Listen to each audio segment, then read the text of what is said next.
Welcome to Sib Spot. Today's Reddit stories are from MaliciousCompliance. Story 1 is by One Cardiologist 462. Oh, I'm on private property? My first time posting here. I used to work for a supermarket chain, and quite often I'd be asked by management to work at other locations. Most of the time this wasn't a big deal. I was happy to help out. It gave me an excuse to drive and have the petrol paid for.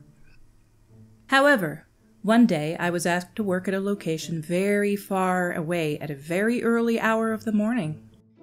I initially refused on the grounds that I would have to wake up at around 2 a.m. in order to have a shower, breakfast, and drive to be on site for 5 a.m. After some arm bending from management, I finally relented and begrudgingly agreed I would do it. Due to the drive not taking nearly as long as I initially expected, I arrived on location at about 4:30 a.m. I waited in my car with the music playing. At 4:50 a.m., I get a loud knock on the car window, nearly making me jump out of my skin. It was the manager of that store, who, never seeing me before, did not know who I was. The conversation went as follows. Manager, you need to leave. This is private property.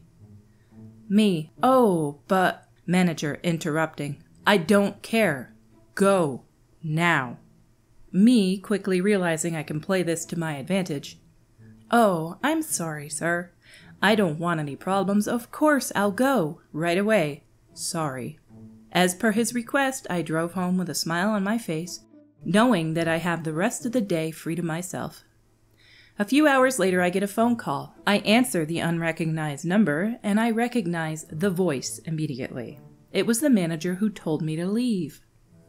Manager, hello. I'm looking for my name. Hi, yeah, that's me. Manager, this is management calling from location. I was expecting you to work with me today. You should have been here for 5 a.m. Me, trying to sound casual. Yeah, I was there waiting in my car. You told me to leave, remember? Manager, but you didn't say that. Me, interrupting. There are no ifs or buts. I was on private property and was asked to leave. I was legally obliged to do so. Manager, right, but don't you think... Me, interrupting. It doesn't matter what I thought. I was asked to leave private property. I'm not going to break the law and risk getting in trouble with the police. It was at this point he hung up on me. I expected to get in trouble for what happened, but I never heard anything more about it. This was a few years back now, too. It's one of my favorite stories to tell. I hope you enjoyed it. Edited to add some frequently asked questions. I was paid for petrol money and travel time. I was not paid for the shift. It was originally going to be a day off anyway. I suffered no financial losses whatsoever as a result of this. My local manager never spoke about this, and I never mentioned it to him. I did not suffer any disciplinary action. Yes, I did have to wake up early and lose out on sleep. It is mind-boggling how many people post on MaliciousCompliance where they're just doing what the boss tells them to do at the time. I'm not going to actually post any of the comments, but most of the comments just said that they were really glad that you interrupted him multiple times, considering he interrupted you when you were trying to explain you were there to work. Our next story is by Bat Kevin. Deal with it or find a new job? Easier than you think, bub.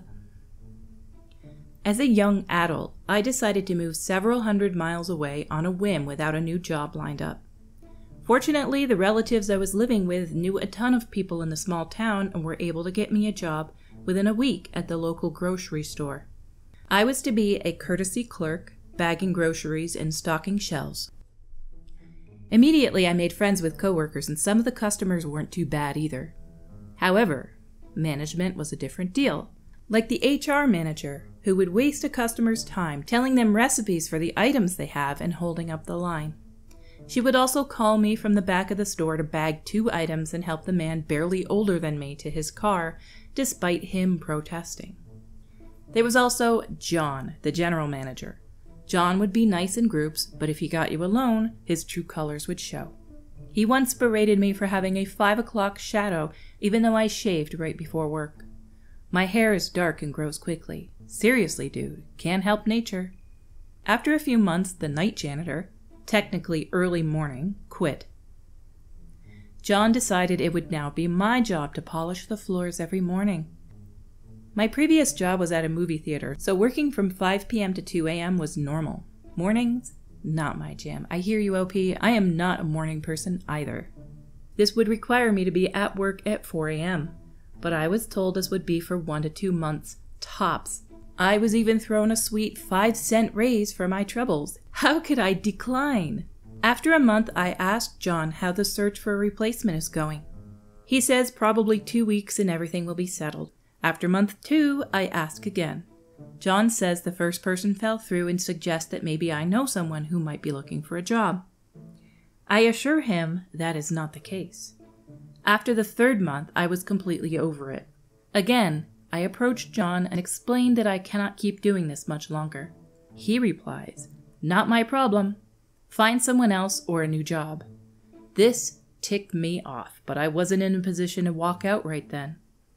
I figured I'd start applying anywhere I could.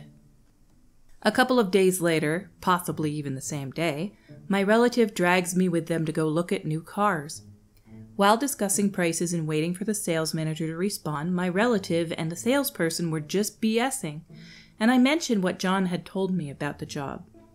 The salesperson raised an eyebrow and walked away. Moments later, the sales manager approached me and said they were looking for a detailer and asked if I was interested. It would be a regular schedule, no evenings, and higher than even my previous theater job as a manager. While my relative was signing financing paperwork, I was filling out a new hire packet.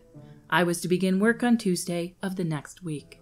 When I got home, I packed a bag and began driving to my hometown to visit friends. I knew I wouldn't have to work for about a week because at midnight I called the grocery store chain and told them I will not be returning to work.